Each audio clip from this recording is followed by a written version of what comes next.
messieurs, bonjour. Merci de suivre les programmes de Sud FM Thiès. La 102.2 en modulation de fréquence, lundi 1er juin 2015. Pape Gueye Babacar Ndao pour vous présenter l'actualité régionale.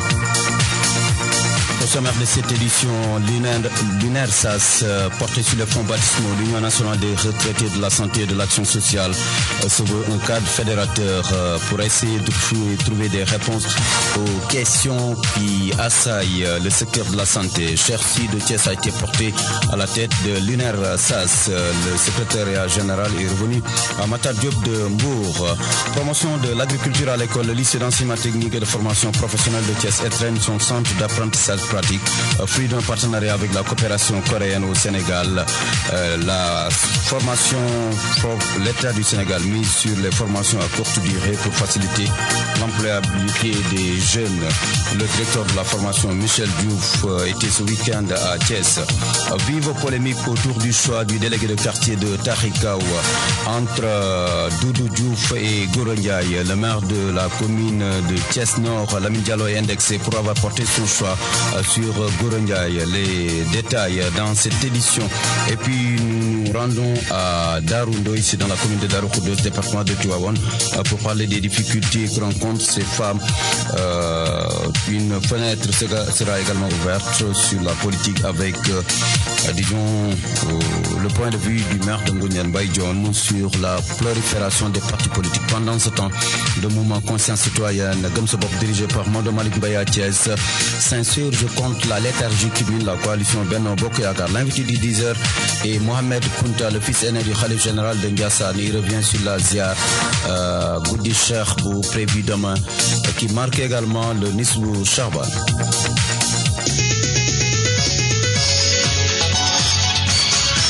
Babacar Ndao. Les retraités de la santé et de l'action sociale du Sénégal fusionnent leurs différentes structures en une seule entité. L'UNERSAS entend apporter son expertise dans le développement sanitaire du pays. Chersi est le président de l'Union nationale des retraités de la santé et de l'action du Sénégal. Occuper notre véritable place dans toutes les structures de santé au ministère, dans les hôpitaux, dans les centres de santé. Vous savez qu'il y a 10 ans de cela, on n'avait pas cette masse critique de retraités. Alors, il fallait, et comme maintenant on nous compte un nombre important, nous avons dit qu'il faut s'organiser au niveau des conseils, qu'on prenne dans les personnalités qualifiées les retraités de la santé et de l'action sociale. Ça dépend. Nous avons des médecins, nous avons des médecins, des infirmiers, des sages-femmes. Nous avons toute une catégorie. Le choix leur portera. Dans les comités de santé aussi, au moment où il y avait la conception des comités de santé, cette association n'existait pas. C'est ainsi que pour les textes visent essentiellement les associations de jeunes, les chefs de quartier, etc.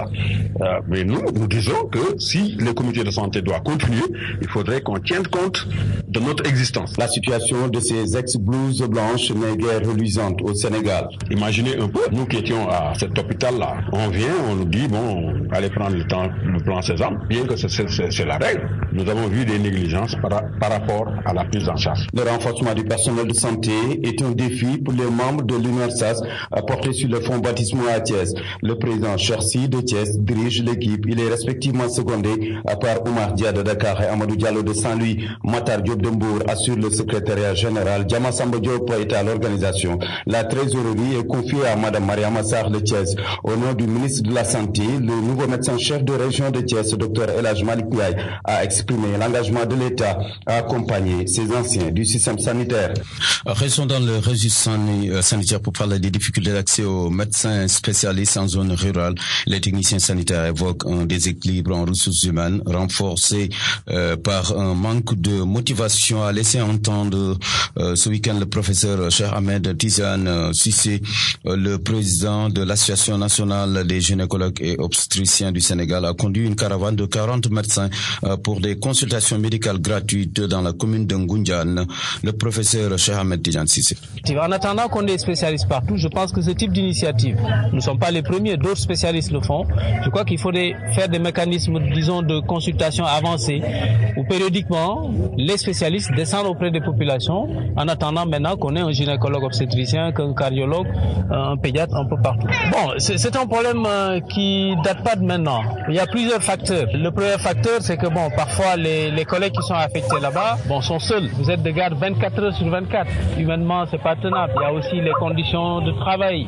Il y a aussi les conditions de motivation, etc. Il y a tout un ensemble de facteurs. Je pense que le ministère de la Santé a longuement réfléchi sur cette question. Je crois que pour pouvoir avoir des spécialistes à disposition dans toutes les régions, nous, l'université, nous faisons ce que nous devons faire. C'est-à-dire qu'aujourd'hui, le Sénégal n'a plus besoin de donner des bourses pour que des spécialistes aillent se former à l'étranger. Nous pouvons en former en quantité suffisante. Mais ce qu'il faut, c'est qu'il faut trouver des mécanismes de motivation pour que lorsqu'on affecte les collègues sur place, donc ils puissent avoir suffisamment de raisons de pouvoir rester. Mais c'est un combat. Nous sommes tous concernés parce que les populations ont droit, comme ceux de Dakar ou ailleurs, à avoir des spécialistes pour s'occuper de leur santé.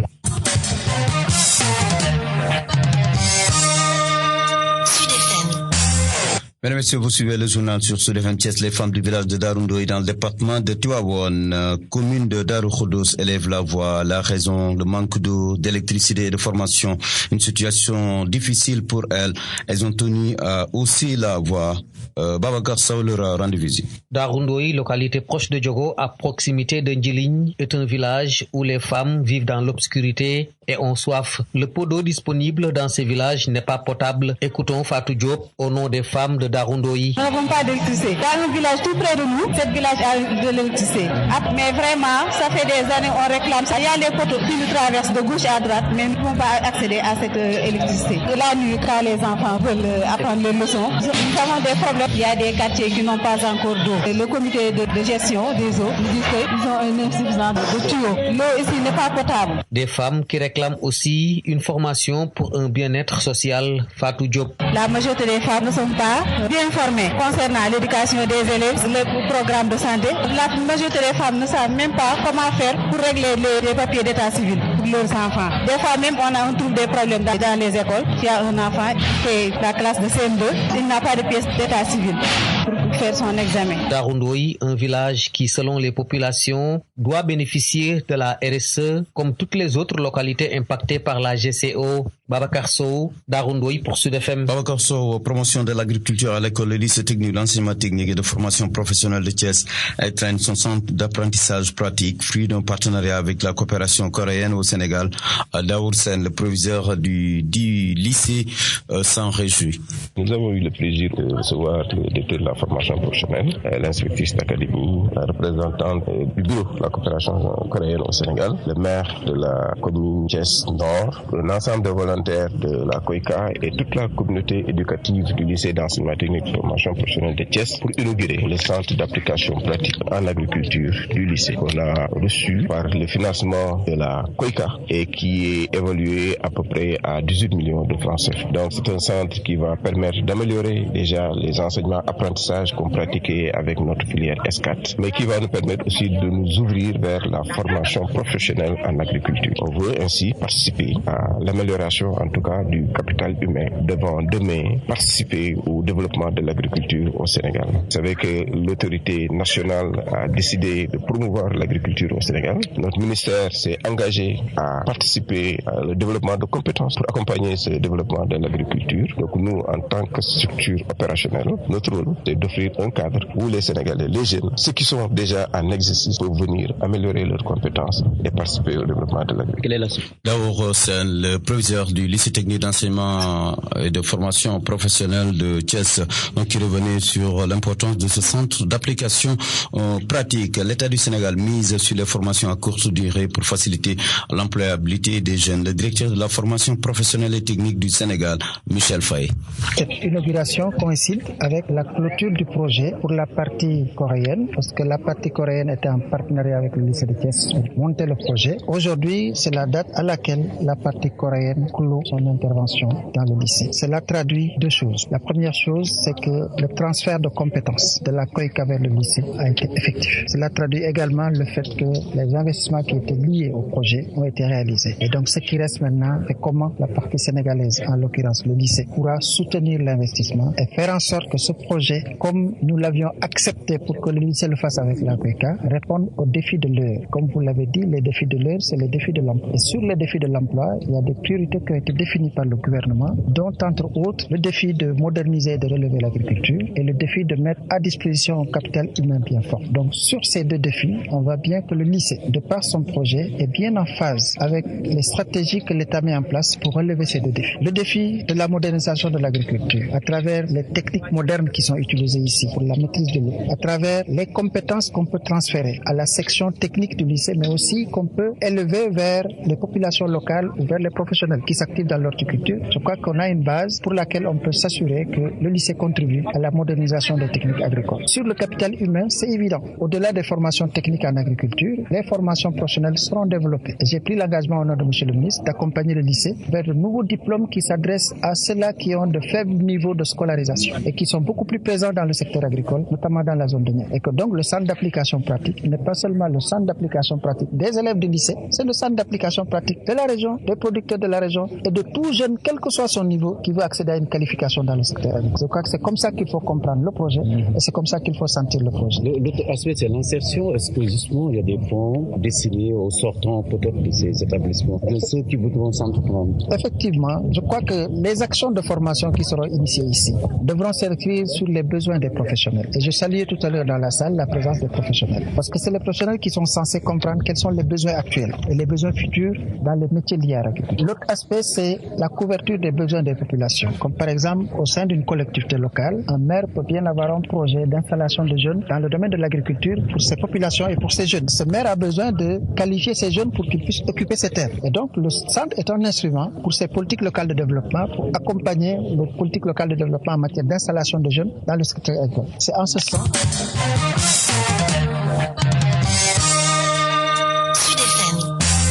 Après plus de 4 décennies d'existence, l'école polytechnique de Thiès, spécialisée en formation d'ingénieurs en génie civil, en électromécanique et informatique télécommunication, se voit attribuer un autre défi, celui de répondre à l'équation de la mise en œuvre du plan Sénégal émergent. Ibrahim Ouad est le directeur général du bureau opérationnel de suivi du PSE. Le premier secteur, c'est d'abord, comme j'ai l'habitude de dire, le secteur de l'habitat et de la construction, où aujourd'hui, on sait qu'il y a des ambitions extrêmement importantes pour résorber le déficit en logement de 350 000 logements. Et à ce niveau, comment les ingénieurs d'aujourd'hui et de demain doivent jouer leur rôle. En matière de développement industriel, vous savez que le PSE mise sur un changement fondamental de paradigme qui est de promouvoir le renouveau industriel du Sénégal à travers des projets majeurs comme le parc industriel de Diamniadio, comme le pari industriel en matière de construction navale, en matière aéronautique, en matière ferroviaire, de la sidérurgie. Autant d'enjeux qui ne peuvent pas se réaliser si l'ingénieur n'est pas remis à sa place, si l'ingénieur n'y joue pas son rôle. Ancien de l'EPT, le directeur général du pôle Diamniadio Lac Rose, le ministre Seydou Sissal, choisi comme parrain des Journées scientifiques et culturelles 2015, plaide pour le renforcement des effectifs d'ingénieurs. Il en veut pour preuve les besoins dans le domaine de l'habitat social. Les besoins, c'est 15 000 logements par an dans la seule région de Dakar. On a produit 500. Le gap est de 12 500. Toute cette production demande l'intervention d'ingénieurs. Pour monter des industries de matériaux de construction, ces usines-là doivent être pilotées par des ingénieurs. Je crois qu'il faut donc amplifier la formation. L'État annonce des prospections de 20 000 techniciens supérieurs pour accompagner ces ingénieurs. Le réseau des instituts supérieurs d'enseignement professionnel, dont le premier ouvert à Thiès en 2012, est une alternative, selon le professeur Cheikh Bekay Gaye, directeur général de la recherche, qui a représenté le ministre de l'enseignement supérieur, le professeur Marita Ounian, à ces journées scientifiques de l'école polytechnique de Thiès.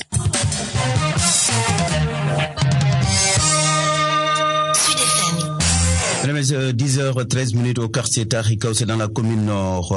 Nous y restons ici. Le choix du délégué de quartier installe une vive polémique. Les contestataires du choix du maire décident de s'y opposer et parlent de relance politique. Doudou Diouf, plus connu sous le nom de Pape Diouf, est candidat. Il a présidé une assemblée générale. Monsieur Lamine Diallo, actuel maire, est au courant du problème de ce qui se passe depuis très longtemps. Bon, nous avons été à le contacter à plusieurs fois. La première chose, quand il y a eu un problème de délégué de quartier, à ma grande surprise, il y avait 2 candidatures qui ont été déposées. Celle la mienne et celle de Gorondiaï.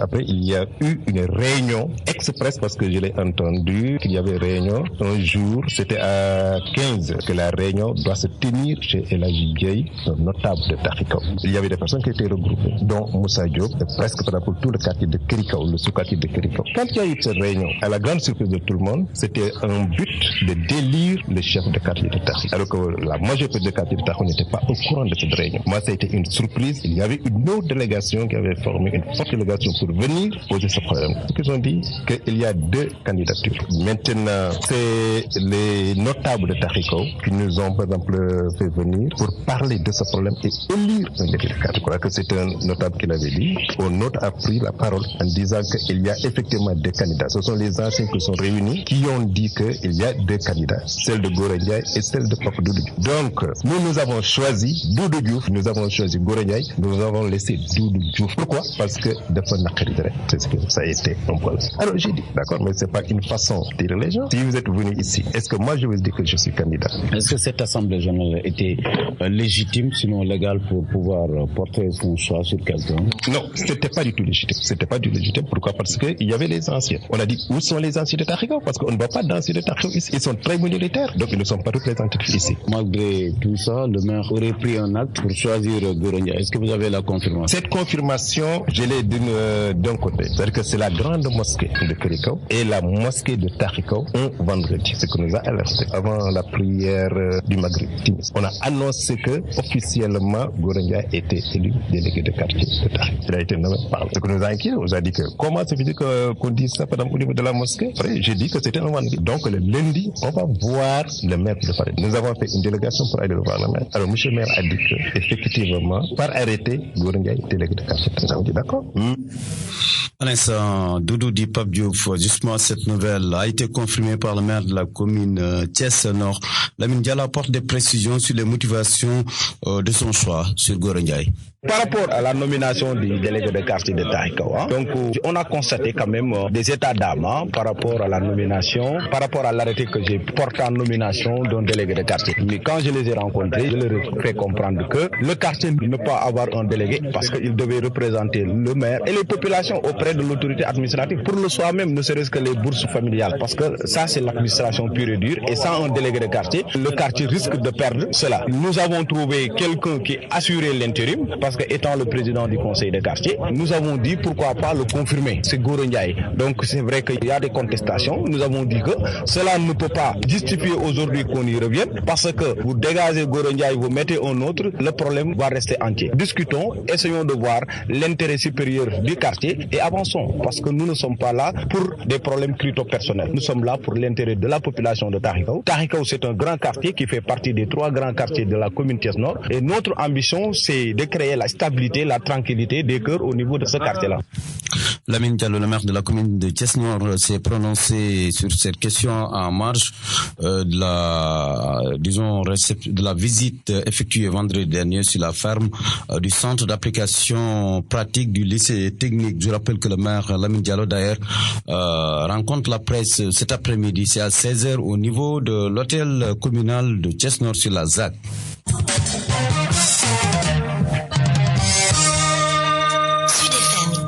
La page politique à présent, prolifération des partis politiques au Sénégal. Le maire de Ngoundiane, Mbaye Dione, est en phase avec le ministre de l'Intérieur pour une réorganisation. Le responsable régional de l'AFP à Thiès invite tout de même à la concertation pour une bonne formule. S'agissant des rumeurs de son départ de l'AFP vers le grand parti de Malick Gakou, le maire de Ngoundiane a tenu à réaffirmer son appartenance à la formation progressiste.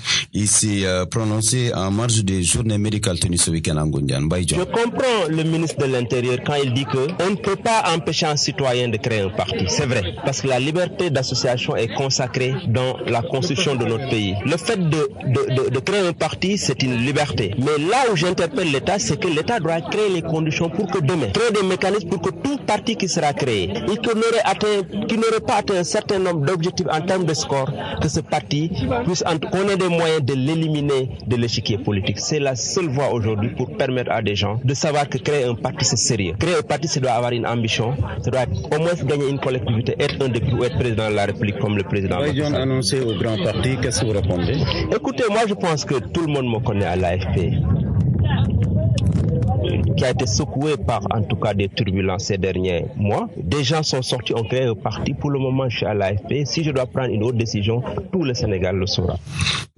John, donc qui écarte ces rumeurs, mais qui réaffirme tout de même son amitié avec Malick Gakou, l'ancien numéro 2 de l'AFP. L'énergie au sein de la coalition Benno Bokk Yakaar à Thiès, le mouvement citoyen Gëm Sa Bopp dirigé par Maodo Malick Mbaye, sans office, une situation marquée par des querelles de leadership. Réunis ce dimanche à Thiès, les membres de Gëm Sa Bopp interpellent le président de l'APR à remettre de l'ordre dans les rangs de Benno à Thiès. El Hadj Mamadou Diallo est le porte-parole de Gëm Sa Bopp. Que les relations entre Malick Mbaye et le président de la République ne datent pas d'aujourd'hui. C'est bien avant 2012. C'est en toute responsabilité que nous avons décidé d'accompagner le président de la République. Et nous l'accompagnerons jusqu'à la fin de son mandat. Nous sommes décidés à le réélire en 2017 s'il y a élection et à le réélire avec brio. Malgré cette menace brandie contre votre leader Malick Mbaye? Non, les menaces qui sont brandies contre Malick Mbaye ne nous ébranlent guère. Tant que le président Malick Mbaye est en phase avec le président de la République dans ce qu'il fait, tant que le président Malick Mbaye est en phase avec le gouvernement dans ce qui est en train de se faire, nous pensons que ces menaces-là ne vont pas faire long chemin. Le président Malick Mbaye se bat nuit et jour pour la réussite du plan Sénégal émergent. Et ce qu'on voit à Thiès, c'est quoi? C'est des querelles de positionnement au sein de la mouvance présidentielle. Et ces querelles de positionnement ne cadrent pas vraiment avec la vision du président de la République qui veut que les responsables de Thiès s'unissent autour de l'essentiel pour pouvoir vraiment porter le combat. Mais tout le monde sait que c'est pas dans cette division que les gens vont élire Macky Sall, vont donner à Macky Sall un résultat probant à Thiès. Depuis qu'on est sorti des élections présidentielles jusqu'à nos jours, il n'y a aucune réunion officielle de Benno Bokk Yakaar qui s'est tenue à Thiès et qui a regroupé les différents responsables. Très souvent, ce sont les gens de l'APR qui se réunissent. Très souvent, c'est une frange de l'APR qui se réunissent. Frange favorable à Augustin Tine ou bien frange qui est favorable à Thierno Alassane Sall. Mais en réalité, dites-moi, quel est le cadre de réflexion de Benno Bokk Yakaar qui regroupe tous les responsables, autant de Macky 2012, du Parti Socialiste, de l'AFP, de l'APR, cadre formel où les gens se retrouvent pour discuter des orientations qu'il faut prendre à Thiès. Nous, au niveau du mouvement Conscience Citoyenne, on interpelle les autorités locales parce que nous savons que le combat qui va être mené à Thiès sera un combat qui va regrouper tous les responsables qui tournent, qui gravitent autour de la vision du président de la République. Vous suivez le magazine de la rédaction. Maintenant, face à l'invité. Mesdames et messieurs, avant d'accueillir l'invité, retenez cette importante information, l'inauguration tout à l'heure à 11h de la première salle d'accueil et d'attente pour les enfants victimes. Ce sera au sein du tribunal de grande instance de Thiès. C'est une cérémonie qui sera présidée par le garde des Sceaux, le ministre de la Justice, Maître Sidiki Kaba. Juste accueillons l'invité du 10h. Il s'agit de Mohamed Kounta. Il est le fils aîné du calife de Ndiassane.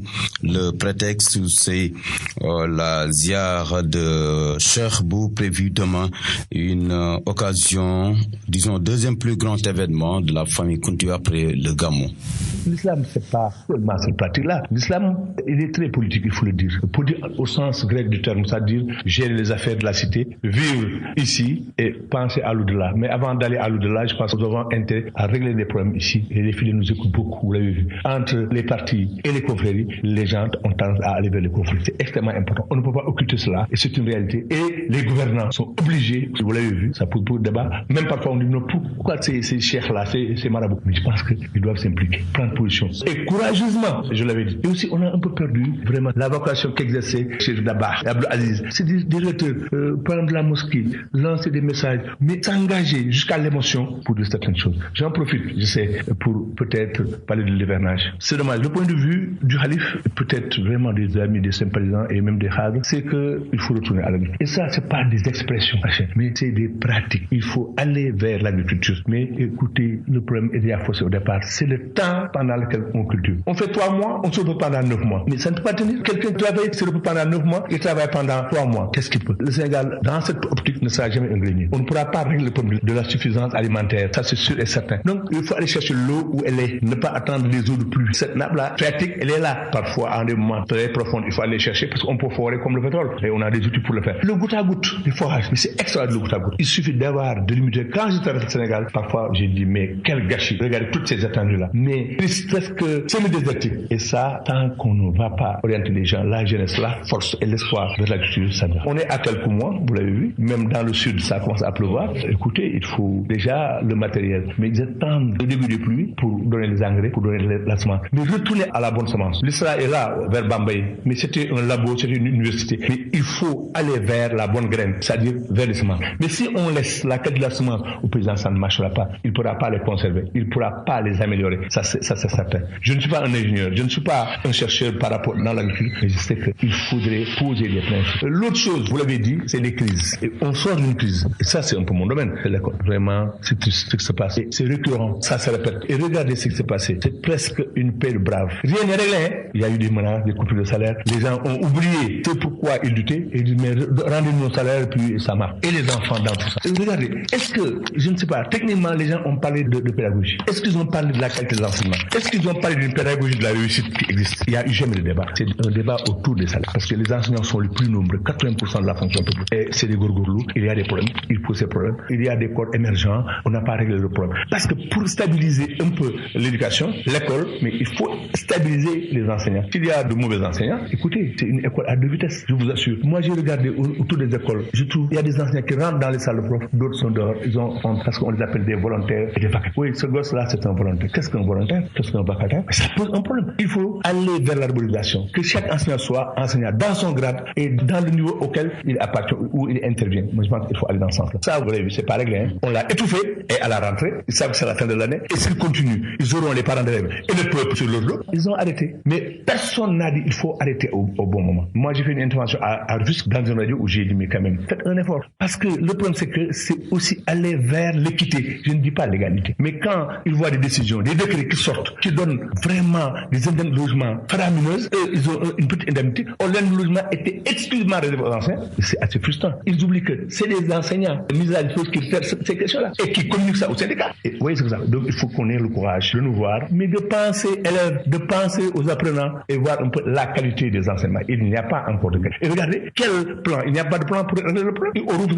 les dates d'examen. Ça règle quoi? Mais rien du tout. Une semaine, 2 semaines. Non. Mais je pense qu'on a oublié, dans nos écoles, on ne travaille pas la nuit et il y a des lampes. Ça, je le dis. Donc il faut aller vers ça. L'école du soir, l'école de la nuit. Et dépasser les populations scolaires et aller vers les analphabètes, vers les autres. Et il parle d'emploi. Mais quelqu'un qui n'est pas formé, comment on peut le prendre? Il parle de 100 000 emplois. Mais ça ne peut pas exister. C'est des utopies. Ça, je le dis, il faut les former. Qu'ils soient chauffeurs, qu'ils soient gardiens, qu'ils soient manœuvres, qu'ils aillent vers le BTP. Mais il faut les former. Quand vous dites aux jeunes 100 000 emplois en 3 ans, mais quelqu'un qui n'a pas de formation, qui va le prendre? Personne. Celui-là, il ne pourra même pas être un bon garde. Et ça, il faut qu'on dise la vérité aux gens. Mais on met en avant la politique. Les politiques, c'est des discours utopiques et ça ne règle pas le problème. Ça les diffère. Professeur, le débat sur l'envoi des soldats sénégalais. Mais puis l'envoi des soldats sénégalais, mais c'est un non-débat. Moi, je pense qu'il faut qu'ils y aillent. Ça, je le dis carrément. Mais à quelles conditions? Qu'est-ce qui va se passer? Leur traitement, quand ils sont très volontaires. Hein. C'est eux. Ils se bousculent pour être parmi les 2100. Quand on soldat, c'est bon. Parce que les soldats sont payés pour mourir à la place des civils. Ça, il faut le dire.